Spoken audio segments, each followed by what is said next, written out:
Well, with me in the studio is Salman Al-Ansari, the founder and president of the Saudi American Public Relations Affairs Committee, who works to strengthen ties between the two countries. Thank you for joining us. You know MBS well, you know him personally. I was intrigued, I think as a lot of Brits were, about the poster campaign on his arrival on billboards and buses. Was there an element that perhaps this trip could have gone a lot worse? Is there relief, perhaps, that the thing hadn't been hijacked by anti-Saudi protests?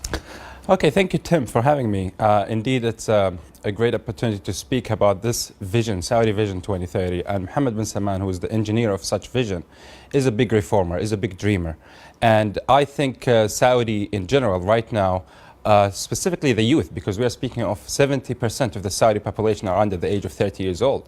And Mohammed bin Salman is matching that characteristic of his population. And he puts faith in his people, while the Iranian Khamenei puts faith in nuclear warheads. Why the need for this advanced propaganda, or this advanced media campaign? I think there are rivals, definitely. We can name them, Qatar and Iran. They are behind every propaganda, or almost every propaganda that goes against Saudi Arabia.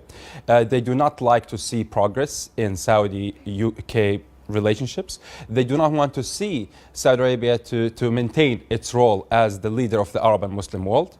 And they are doing it, Saudis are actually doing it in a good way, where they preserve the dignity and each country's constitutions, etc., but they want development and progress for the Arab world. I mean, a lot is happening very quickly, isn't it? I mean, in particular, the liberalisation for women in Saudi Arabia. That's very eye-catching here in the West, being allowed to drive, being allowed to sort of mingle with men in public. But there are critics of MBS who would say he's not the great moderniser, he's not the great reformer. He's actually, he displays all the despotic instincts of the Saudi royal family before. It's actually interesting that I hear such rumours and such kind of propaganda against the Crown Prince, because if you look at the reforms that he has done for the last 3 years, it equals to the reforms of the kingdom for the last 30 years. So Mohammed bin Salman, no one can doubt the fact that he is a big reformer. I actually, before I go to any interview, any TV interview, I get kind of lost. What should I talk about? There are so much that has happened during the last 3 years.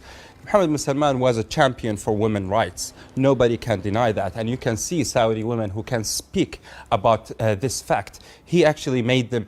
I know the idea of women driving is silly to be discussed, but it's actually something that happened at a time when we had this kind of societal changes, because I consider the societal reforms and the cultural and religious reforms of the Kingdom of Saudi Arabia is far more important than the economic reforms itself. Why? Because Saudi Arabia, whenever it does something, the Arab and Muslim world will follow. Okay, human rights issues, and I want to come on to Yemen as well. Not the big demonstrations that perhaps had been anticipated, but Amnesty International, for example, says that under the effective rule of MBS, human rights haven't improved that much, actually. You know, Shia dissidents have been executed. People are still going through bogus trials. People aren't allowed to criticise publicly in print. I mean, how do you answer that? I mean, is this work in progress? Do you accept that more needs to be done there? Okay, I think we need to look at the societal context of such things. I think international human rights organizations are not very deep on their analysis when it comes to understanding the Saudi codes and the Saudi society kind of fabric. Why? Because, let's be very frank, in Saudi we used to have the Muslim Brotherhood and the Sururi groups to be controlling the Saudi society mindset. And this group, which is the Muslim Brotherhood, was actually having agendas of international bodies that want to make the Saudi youth to be in such a position where they go against the government in a constant battle, and by applying the Islamic version that they see, which is radical. And Saudi Arabia wants to change that forever. And for that reason, Saudi Arabia was actually harsh and strong and decisive on confronting those people who want to poison the youth to, for example, justify extremist behaviors. Understood, and that is part of his campaign as well, to root out extremism. Salman Al-Ansari, I'm sorry we're out of time, but thank you very much so much for joining us here on GMT.